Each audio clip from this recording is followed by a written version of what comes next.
Évangile selon Luc, chapitre 12.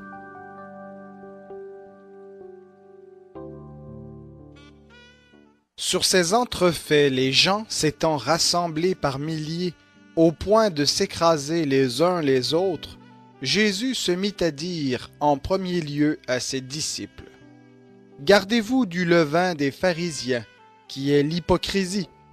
Il n'y a rien de caché qui ne doive être révélé, ni de secret qui ne doivent être connus. C'est pourquoi tout ce que vous aurez dit dans les ténèbres sera entendu en plein jour, et ce que vous aurez dit à l'oreille dans les chambres sera prêché sur les toits. Je vous le dis, à vous, mes amis, ne craignez pas ceux qui tuent le corps et qui, après cela, ne peuvent rien faire de plus. Je vous montrerai qui vous devez craindre. Craignez celui qui, après avoir tué, a le pouvoir de jeter dans la géhenne. Oui, vous dis-je, c'est lui que vous devez craindre. Ne vend-on pas 5 moineaux pour 2 sous? Cependant, pas un d'eux n'est oublié devant Dieu. De même, les cheveux de votre tête sont tous comptés. Soyez donc sans crainte. Vous valez plus que beaucoup de moineaux. Je vous le dis, quiconque me confessera devant les hommes, le Fils de l'homme le confessera aussi devant les anges de Dieu. Mais celui qui m'aura renié devant les hommes sera renié devant les anges de Dieu. Et quiconque parlera contre le Fils de l'homme, il lui sera pardonné. Mais à celui qui blasphémera contre le Saint-Esprit, il ne sera point pardonné. Quand on vous mènera devant les synagogues, les magistrats et les autorités, ne vous inquiétez pas de la manière dont vous vous défendrez, ni de ce que vous direz, car le Saint-Esprit vous enseignera à l'heure même ce qu'il faudra dire. Quelqu'un de la foule dit à Jésus: « Maître, dis à mon frère de partager avec moi notre héritage. » Il répondit à cet homme: « Qui m'a établi sur vous pour être juge ou faire des partages? » Puis il leur dit: « Gardez-vous attentivement de toute cupidité, car même dans l'abondance, la vie d'un homme ne dépend pas de ce qu'il possède. » Il leur dit une parabole. La terre d'un homme riche avait beaucoup rapporté. Il raisonnait en lui-même et disait: « Que ferai-je, car je n'ai pas de place pour amasser mes récoltes? Voici, dit-il, ce que je ferai. J'abattrai mes greniers, j'en bâtirai de plus grands, j'y amasserai tout mon blé et mes biens. Et je dirai à mon âme, tu as beaucoup de biens en réserve pour plusieurs années. Repose-toi, mange, bois et réjouis-toi. » Mais Dieu lui dit: « Insensé, cette nuit même ton âme te sera redemandée, et ce que tu as préparé, à qui cela sera-t-il? » Il en est ainsi de celui qui accumule des trésors pour lui-même et qui n'est pas riche pour Dieu. Jésus dit ensuite à ses disciples: « C'est pourquoi je vous dis, ne vous inquiétez pas pour votre vie, de ce que vous mangerez, ni pour votre corps, de quoi vous serez vêtus.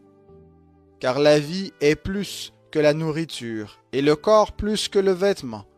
Considérez les corbeaux, ils ne sèment ni ne moissonnent, ils n'ont ni cellier ni grenier, et Dieu les nourrit. Combien ne valez-vous pas plus que les oiseaux? Qui de vous, par ses inquiétudes, peut ajouter une coudée à la durée de sa vie? Si donc vous ne pouvez pas même la moindre chose, pourquoi vous inquiétez-vous de ce qui reste?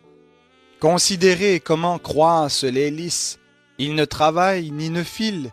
Cependant, je vous dis que Salomon même, dans toute sa gloire, n'a pas été vêtu comme l'un d'eux. Si Dieu revêt ainsi l'herbe qui existe aujourd'hui dans les champs et qui demain sera jetée au four, ne le fera-t-il pas à plus forte raison pour vous, gens de peu de foi?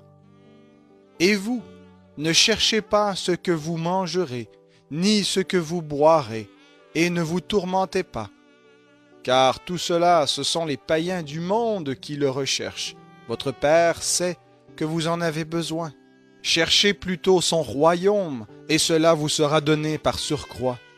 Sois sans crainte, petit troupeau, car votre Père a trouvé bon de vous donner le royaume.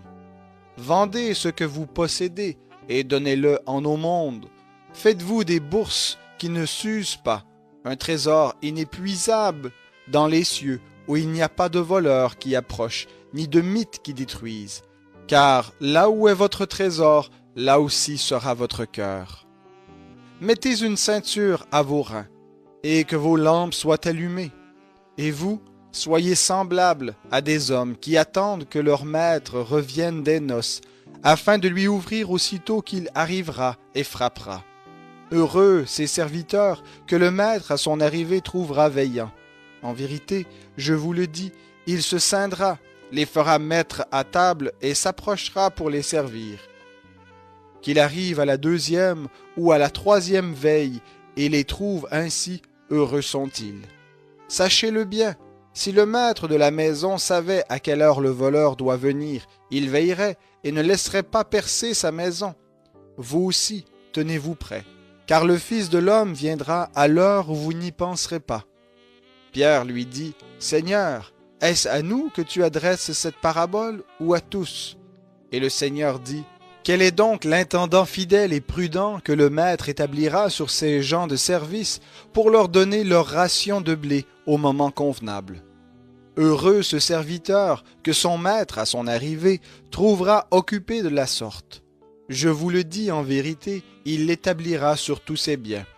Mais si ce serviteur se dit en lui-même, « Mon maître tarde à venir », s'il se met à battre les serviteurs et les servantes, à manger, à boire et à s'enivrer, le maître de ce serviteur viendra le jour où il ne s'y attend pas et à l'heure qu'il ne connaît pas. Il le mettra en pièces et lui fera partager le sort des infidèles. Le serviteur qui aura connu la volonté de son maître, qui n'aura rien préparé et n'aura pas agi selon la volonté, sera battu d'un grand nombre de coups. En revanche, celui qui ne l'aura pas connu et aura commis des actes dignes de châtiment sera battu de peu de coups. On demandera beaucoup à qui l'on a beaucoup donné, et on exigera davantage de celui à qui l'on a beaucoup confié. Je suis venu jeter un feu sur la terre, et qu'ai-je à désirer s'il est déjà allumé?